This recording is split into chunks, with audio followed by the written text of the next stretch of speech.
আমার রাজ্যের রানী পার্ট 23 লেখায় স্মৃতিনুর অবনী। বেড়াতে যাওয়া। বেড়াতে যাওয়া মানে অদ্ভুত এক আনন্দময় শব্দ। বেড়াতে যাওয়া মানে একরাশ আনন্দ, ঘোরাঘুরি, লাফালাফি। আর তা যদি হয় পরিবারের সবাই একসাথে, তাহলে তো আর কিছুই বলারই নেই। আজ সবাই একসাথে নীলের নানু বাসায় কিশোরগঞ্জের অষ্টগ্রামে যাবে। অবনীরা যাবে না বললেও নিহাল আহমেদ আর নীলিমা আহমেদের জোরাজুরিতে শেষে রাজি হতেই হলো। তাছাড়া এই কয়েকদিন মোশাররফ চৌধুরী, মনিকা চৌধুরীর আর মাইশাও ওদের সাথে অনেকটা মিশে গেছে। অবনীদেরকে এই পরিবারের থেকে আলাদা ভাবে না কেউই।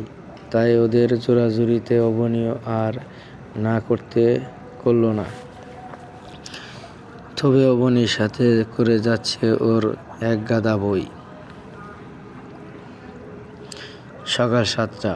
নিহাল আহমেদ, নীলিমা আহমেদ, সাহেরা বেগম আর রহিমা বেগম এক গাড়িতে বসেছে। নীল, নীরব, মাইশা, অবনী আর আরিহা এক গাড়িতে বসবে। নীল গাড়ি ড্রাইভ করবে। আরিহা জানলার পাশে বসে পড়ল।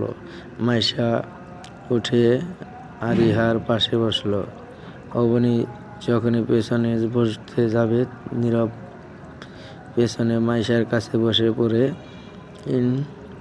ইনোসেন্ট মার্কা হাসি দিয়ে বলল, মিষ্টি আপু, এত বড় একটা জার্নিতে আমাকে সামনে বসে অসহায় মুখ করে বসে থাকতে দিও না প্লিজ। অবনী মুচকি একটা হাসি উপহার দিয়ে নীলের পাশে সিটের সামনে গিয়ে বসে পড়ল। নীল আর চোখে তাকালো অবনীর দিকে। হালকা গোলাপি রঙের প্রিন্ট এর শাড়ি পরেছে আর অবনী। চোখে গাঢ় কাজল, ঠোঁটে হালকা লিপস্টিক, লম্বা চুলগুলোকে আজও বিনুনি করে আটকে রেখেছে। মোশাররফ চৌধুরী আর মনিকা চৌধুরী এক গাড়িতে বসেছেন। মাহিব আসেনি। ওইখান দিয়ে গাড়ি দিয়ে নিজেই চলে আসবে বলেছে। মাহিব এবার এইচএসসি পরীক্ষা দিয়েছে। ছাত্র হিসেবে ভালো হওয়ায় মাহিব A+ পেয়েছে। গাড়ি চলছে আর আপন গতিতে। অবনী বাইরের পরিবেশ দেখতে ব্যস্ত। সকাল হলেও বাইরের পরিবেশটা বেশ কোলাহলপূর্ণ আর গাড়ির হর্নের শব্দে ভরপুর হয়ে গেছে। এই জন্যই বুঝি শহর গ্রাম থেকে এত আলাদা। গ্রামে সকালে চারিদিকে শুনশান নীরবতায় ঠান্ডা বাতাসে কি মুগ্ধই না লাগলো। নীল গাড়ি ড্রাইভ করতে করতে আর চোখে তার পাশের সিটে বসে থাকা প্রেয়সীকে দেখতেছে। আরিহা বাইরের দিকে মুখ করে তাকিয়ে আছে। নীরব মাইশা হাতটা শক্ত করে ধরে রেখেছে আর মাইশা লজ্জা মাখা মুখ নিয়ে নিচের দিকে তাকিয়ে আছে। লজ্জা নারীর ভূষণ। বাঙালি নারী কলস ভরা। লজ্জা না থাকলে কি হয়? ঢাকা থেকে কিশোরগঞ্জ এর দূরত্ব 120 কিলোমিটার। গাড়ি দিয়ে শহর পথে যেতে 3 ঘন্টা সময় লাগবে। কিশোরগঞ্জ থেকে অষ্টগ্রাম 60 কিলোমিটার দূরত্বে। তাই ওইখান দিয়ে যেতে আরও 1.30 ঘন্টা সময় লাগবে। দীর্ঘ 3 ঘন্টা ড্রাইভ করার পর ওরা পৌঁছেছে মিঠামইনে। দুপাশে সবুজ রঙের ঘাস আর মাঝখানে একটি সড়ক। সবুজ অরণ্য বিমোহিত চারিদিক, কিন্তু অদ্ভুত সুন্দর। সবুজের বুকে এক টুকরো পিচ ঢালাপূর্ণ রাস্তা। বাইরের ঠান্ডা বাতাস এসে মনটাকে আরো বেশি ফুরফুরে করে দিচ্ছে। কিছুক্ষণ পর ওরা পৌঁছে গেল মিঠামইনের নিকলি হাওরের অসম্ভব সুন্দর রাস্তায়। হাওরের কাছে আসার পরই অবনীর চোখ দুটো খুশি আর মুক্ততে চিকচিক করতে লাগলো। অবনী চিল্লিয়ে গাড়ি থামাতে বলল। নীল গাড়ি থামাতেই অবনী হস্তদন্ত্র হয়ে গাড়ির থেকে নেমে গিয়ে দু হাতে প্রশান্ত করে দাঁড়িয়ে পড়ল। সেই মুহূর্তে সাগর ঢেউয়ের শব্দের সাথে বাতাসের মিষ্টি ঘ্রাণটা বহন করতে ব্যস্ত অবনী। কি অদ্ভুত সুন্দর জায়গাটা! দুই পাশে বিশাল বড় সাগরের মাঝখানে এক টুকরো রোদের ঝলমলে আলোর মতো বিছিয়ে আছে সড়ক। যেন সাগরের বুকে লম্বা আকারের সড়কটা আপন মনে পড়ে আছে।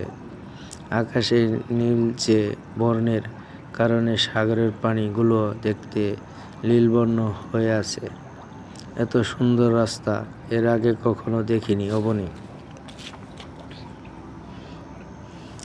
বর্ষাকাল হওয়াতে হাওরের সৌন্দর্য যেন আরেক কয়েক গুণ বাড়িয়ে দিয়েছে। চারদিকে শুধু পানি আর পানি। নীলচে বর্ণের পানিগুলো দেখতে কি অপরূপ সুন্দরী না লাগছে। পানির মাঝে ছবির মতো সুন্দর ছোট্ট ছোট্ট গ্রামগুলো ভেসে আছে।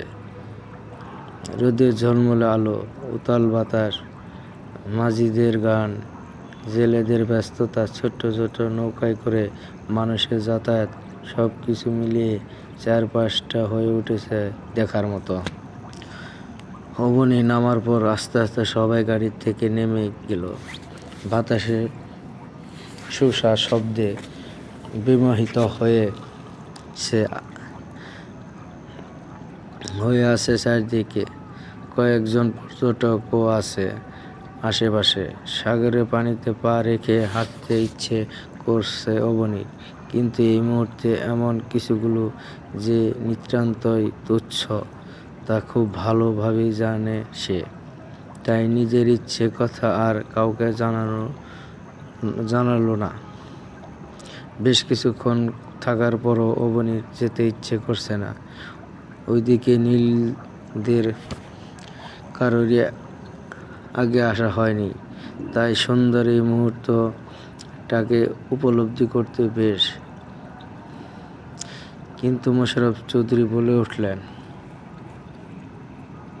এখন চলো যাওয়া যাক। বাসায় গিয়ে সব ঠিক করে পরে আবার এখানে আসবো, কেমন বাচ্চারা? অগত্যায় মন খারাপ করেই গাড়িতে উঠতে হলো অবনীর। হাওরের পুরোটা রাস্তা গাড়ি থেকে মুখ বের করে হাত নাড়িয়ে গেছে অবনী। সবার মুখে একটু করে হাসি ঝরে আছে।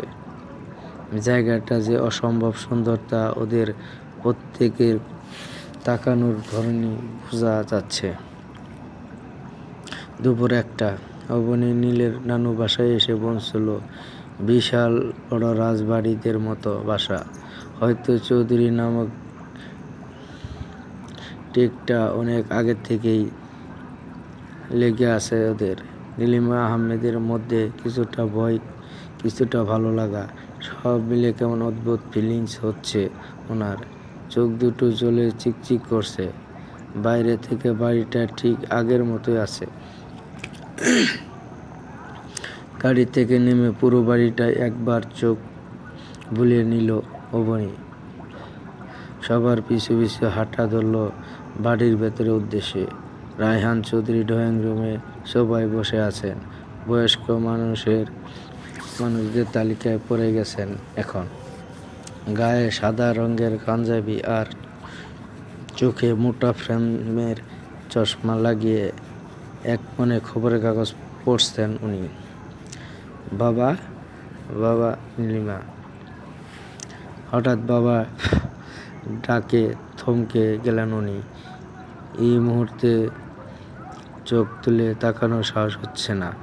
যদি চোখ তুলে দেখতে পান কেউ নেই, নিচের দিকে তাকিয়ে থাকলেও তো সুপ্ত এক আশা থাকবে। রায়হান চৌধুরী তাকালেন না উপরে। নীলিমা আহমেদ দৌড়ে গিয়ে বাবার পা জড়িয়ে ধরলেন। কাঁদতে কাঁদতে বলতে লাগলেন, বাবা তুমি কি এখনো আমার সাথে রেগে আছো? বাবা দেখো, আমি তো কোনো ভুল করিনি, ঠিক মানুষটাকে